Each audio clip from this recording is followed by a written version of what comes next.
రీసెంట్గా Nobel prize అవార్డీస్ని announce చేయడం జరిగింది. అసలు నోబెల్ ప్రైజ్ అంటే ఏంటి?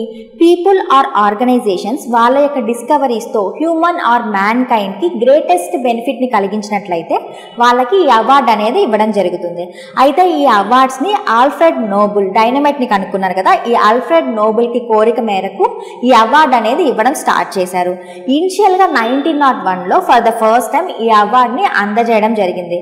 సో 1901 నుంచి ఎవ్రీ ఇయర్ ఈ అవార్డ్స్ని ఇస్తూ వస్తున్నారు. ఇనిషియల్గా అయితే 5 కేటగిరీస్లో ఈ అవార్డు అనేది ఇచ్చేవాళ్ళు. 1968 నుంచి 6 కేటగిరీస్లో ఈ అవార్డ్స్ని ఇస్తున్నారు. Physiology or medicine, physics, chemistry, peace, literature and economic sciences, ఈ 6 కేటగిరీస్లో ఈ అవార్డ్స్ అనేవి ఇస్తారు. అయితే ఇండియా నుంచి ఫస్ట్ నోబెల్ ప్రైజ్ని గెలుచుకుంది ఎవరు అంటే రవీంద్రనాథ్ ఠాగూర్ ఫర్ లిటరేచర్. 1913లో రవీంద్రనాథ్ ఠాగూర్ ఈ అవార్డుని గెలుచుకోవడం జరిగింది. అయితే ఈ నోబెల్ ప్రైజ్ అవార్డీస్కి గోల్డ్ మెడల్ని అలానే డిప్లొమాని దీంతో పాటు మానిటరీ ప్రైజ్ని ఇవ్వడం జరుగుతుంది. అయితే ఈ ఇయర్ 2025 గాను ఫిజియాలజీ ఆర్ మెడిసిన్లో Shimon Sakaguchi, Mary Brunkow and Fred Ramsdell వీళ్ళకి పెరిఫెరల్ ఇమ్యూన్ టాలరెన్స్ని డిస్కవర్ చేసినందుకు గాను ఈ అవార్డు అనేది ఇవ్వడం జరిగింది. అండ్ ఫిజిక్స్లో ఈ అవార్డుని ఎవరు గెలుచుకున్నారు అంటే John Clarke, Michel H Devoret, John M Martinis, ఈ 3 పర్సన్స్కి గాను మ్యాక్రోస్కోపిక్ క్వాంటమ్ మెకానికల్ టన్నలింగ్ని డిస్కవర్ చేసినందుకు ఈ అవార్డు అనేది ఇవ్వడం జరిగింది. ఫిజిక్స్లో ఎవరు అవార్డుని ప్రజెంట్ చేస్తారు అంటే the Royal Swedish Academy for Sciences ఈ అవార్డ్స్ని ఇస్తారు.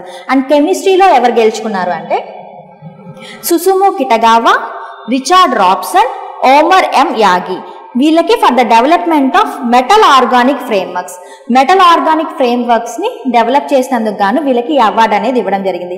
సేమ్ కెమిస్ట్రీకి కూడా the Royal Swedish Academy for sciences వాళ్ళు ఈ అవార్డు అనేది ఇస్తారు. నెక్స్ట్ లిటరేచర్కి గాను లాజ్లో క్రెజ్నా హోర్కాయ్ ఈయనకి ఈ అవార్డు అనేది ఇచ్చారు for reaffirming the power of art. So ఈ లిటరేచర్ అవార్డుని కూడా the Royal Swedish Academy for సైన్సెసే ఇస్తారు. అండ్ పీస్ అవార్డు ఎవరికి వచ్చింది అంటే మరియా కొరీనా మెకాడో.